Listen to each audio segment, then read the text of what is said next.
Vibra meus elétrons, tudo positron? No vídeo de hoje a gente vai começar a conversar sobre um assunto super importante dentro da indústria química, que são as reações orgânicas. Nas reações orgânicas a gente tem transformações da matéria. Então eu tenho uma determinada substância e vou transformá-la em outras. Lá no primeiro ano, na química inorgânica, a gente normalmente vê o que? Os tipos de reações inorgânicas. Então lá a gente viu a adição ou síntese, decomposição ou análise, simples troca e dupla troca. Aqui a gente vai ver outros tipos de reações, só que olhando para compostos com carbono. E essas reações são super importantes porque dão origem a diversos produtos que nós usamos no cotidiano. Vamos lá? Então, pessoal, uma reação química nada mais é do que uma transformação da matéria. Então você tem uma modificação nas propriedades dessa matéria. A matéria ela se modifica e resulta em um ou mais produtos. Por exemplo, aqui eu tenho um determinado reagente. Esse reagente ele está no seu estado inicial. Quando eu aplico uma reação química, ocorre uma mudança. E essa mudança faz com que aquela substância inicial modifique o seu estado. Ou seja, ela se transforme. E o que eu vou ter no final é chamado de produto. Por exemplo, eu tenho aqui, fotossíntese. A fotossíntese, ela é o quê? Ela é um processo de obtenção de energia. Então a gente começa com CO2, que é o dióxido de carbono, e reage com água. A gente coloca CO2 e água. Quando colocamos luz, a planta ela pega esses componentes, esses reagentes, e transforma em glicose, C6H12O6, mais água, mais oxigênio. E essa glicose ela serve o quê? Para obter energia para ela. O oxigênio ela libera no ar junto com a água. E então a planta ela forma o quê? Uma outra substância, ela gera uma reação química.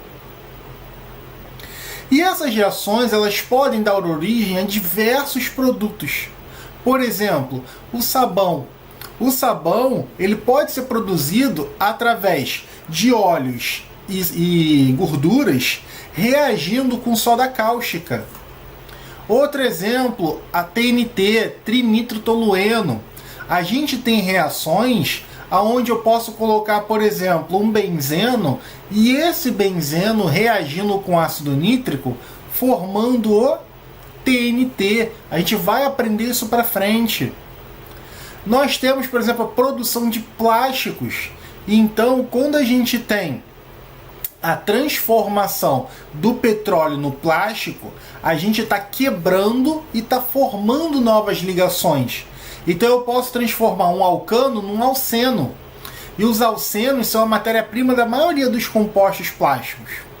Ou então eu posso ter polímeros, plásticos diferentes que são objetos de reações, que são produtos de reações. Por exemplo, quando eu tenho um éster. O éster, eu tenho reações químicas ali. Então eu posso reagir, por exemplo, um álcool com um ácido carboxílico. E esse éster pode formar um poliéster, por exemplo. E o poliéster é um plástico. Outro exemplo é o teflon. O teflon, o tetrafluoretileno, também pode ser obtido a partir de reações orgânicas. Então a gente pega o teflon e coloca ele em cima de uma superfície. Mas para produzir o teflon, a gente pode reagir, por exemplo, um eteno com o gás flúor. E a gente consegue promover essa reação e formar o teflon. Então, essas reações são extremamente importantes no nosso cotidiano. Para isso, a gente precisa entender o conceito dessas reações. Nós já vimos, em aulas passadas, reações inorgânicas, que são reações com aqueles compostos sem carbono, tá? Então, normalmente são compostos sem carbono. Esse tipo de reação são reações muito rápidas, porque normalmente são reações iônicas, ou seja, eu tenho íons, e esses íons reagem muito rápido. Nas reações iônicas, os íons já estão prontos para reagir, e então, quando eu tenho uma reação, por exemplo, em meio aquoso, esses íons interagem muito rapidamente e formam um produto. Então, nesse caso, eu tenho um HCl reagindo com NaOH e formando NaCl. Esse NaCl ele é um produto a partir de uma reação inorgânica. Já outras reações são chamadas de reações orgânicas, aonde eu tenho compostos com carbono. Então, eu tenho compostos que o carbono é o elemento principal. A característica dessas reações orgânicas é que são reações que ocorrem com compostos orgânicos, ou seja, compostos com carbono. Normalmente, essas reações são reações muito lentas, então é difícil de um componente conseguir encontrar o sítio ativo do outro, conseguir reagir ou quebrar as moléculas. Com isso, a gente normalmente faz o uso de catalisadores, tá? Então, geralmente nas reações orgânicas, nós usamos o uso de catalisadores. Os catalisadores são substâncias que diminuem a energia de ativação das moléculas, ou seja, faz com que elas sejam mais fáceis de serem reagidas. Por exemplo, você pode pegar um clorobenzeno. O clorobenzeno, se você for tentar colocar um componente metil ou um componente cloro ali, por exemplo, quando você tem um clorobenzeno, tá? Então aqui, ó, o clorobenzeno.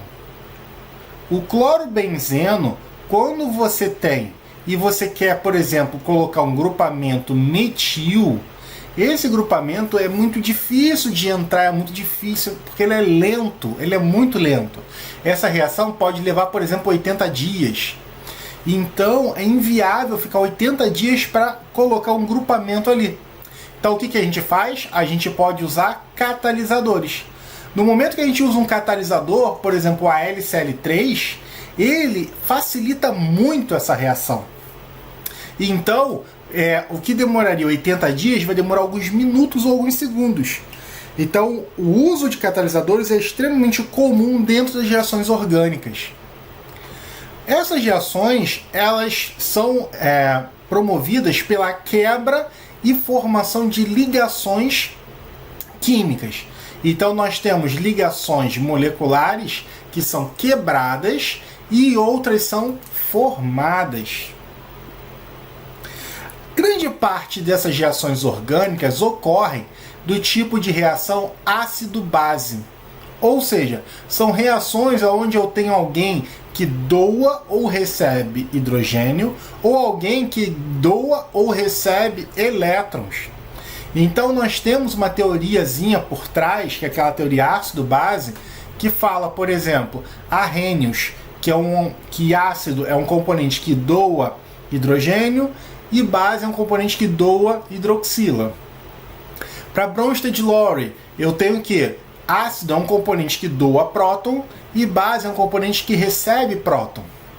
E para Lewis, eu tenho que ácido é um componente que recebe elétrons e base é um componente que doa elétrons. Então existe toda uma teoria ácido-base por trás que explica essas reações. Então muitas vezes a gente tem as reações ácido-base envolvidas em reações orgânicas. E a gente usa o que? Sempre setinhas para representar o mecanismo da reação, ou seja, para representar o caminho que um determinado grupamento teve. Então é muito comum eu colocar uma setinha para mostrar da onde ele saiu para onde ele chegou. Então, por exemplo, aqui ó, o brometo de metila reagindo com a hidroxila. O que vai acontecer? Os elétrons dessa hidroxila estão atacando o grupamento metil. O bromo ele pega os elétrons da ligação, ficam com ele e ele sai. No momento que ele sair, essa hidroxila entra no lugar. Olha as setinhas. Então eu saio da hidroxila, vou para o metil, os elétrons daquela ligação vão para o bromo sai. Eu posso representar assim ou em formato de ligação. Ao invés de pares eletrônicos, eu posso simplesmente representar pela ligação química. Beleza? E quando a gente faz o estudo das reações orgânicas, nós temos alguns tipos de reações. Existem basicamente 3 tipos de reações orgânicas: reações de substituição, reações de adição e reações de eliminação.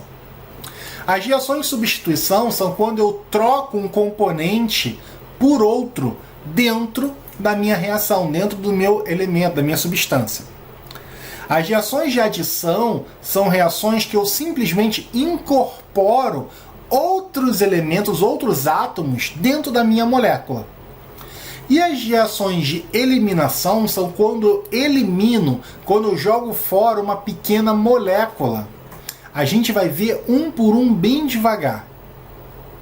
As reações de substituição, então, são reações características de compostos saturados, ou seja, compostos que têm ligações simples carbono-carbono. Por exemplo, alcanos, aletos de alquila, compostos aromáticos, mesmo eles sendo insaturados. Ou seja, se eu tenho, por exemplo, um benzeninho aqui, ó, esse benzeninho tem ligações duplas.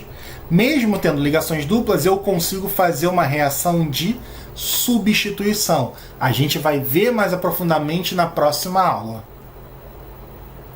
Por exemplo, aqui ó, eu tenho o cloreto de metila reagindo com o hidróxido de sódio. O que vai acontecer?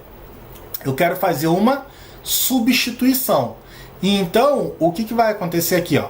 Essa hidroxila, ela vai atacar o quê? Ela vai atacar o grupamento metil. E esse cloro, ele vai atacar o sódio. Então, a gente vai substituir os elementos. Então, onde eu tinha cloro vai virar hidroxila e onde eu tinha hidroxila vai virar cloro. Então, a gente tem uma reação de substituição. As reações de adição, elas ocorrem em compostos com ligações múltiplas, ou seja, quando eu tenho ligações duplas ou quando eu tenho ligações triplas. Todas as partes dos reagentes adicionados aparecem no produto. Ou seja, tudo que eu colocar na minha reação, ela vai interagir e vai entrar na molécula e vai formar um grupamento maior. Por exemplo, aqui ó, eu tenho esse eteno aqui. O eteno está reagindo com gás bromo, o Br2. O que vai acontecer? Eu tenho uma ligação dupla. Essa ligação dupla eu vou quebrar uma das ligações, vai formar o quê? Um parzinho de elétrons sobrando. O bromo vai quebrar também. E cada um desses bromos vai atacar um carbono. Ao final, o que vai acontecer? Cada bromo vai se ligar a um carbono e vai formar uma molécula mais complexa. Olha aqui, no final eu vou ter o quê? Um bromo ligado ao carbono. Então, quando eu tenho uma reação de adição, o que acontece? Eu tenho 2 reagentes e formo um produto. Então aqui, olha, eu tenho 2 reagentes formando um único produto. Já quando eu tenho a substituição, que a gente viu, o que acontece? Olha, eu tenho 2 reagentes formando 2 produtos. Beleza? As reações de eliminação são reações onde eu tenho perda de uma pequena molécula. Normalmente ela ocorre quando eu estou preparando moléculas com ligações duplas ou triplas. Ou seja, eu não existe insaturação, ou então eu quero aumentar a insaturação. Por exemplo, eu tenho uma ligação simples aqui, ó, e quero transformá-la numa dupla. Ou então eu tenho uma dupla e quero transformar numa ligação tripla. Eu faço isso através de uma reação de eliminação. Por exemplo, aqui ó, eu tenho o brometo de etila. O brometo de etila, o que que acontece? Ou o brometano, o que que acontece?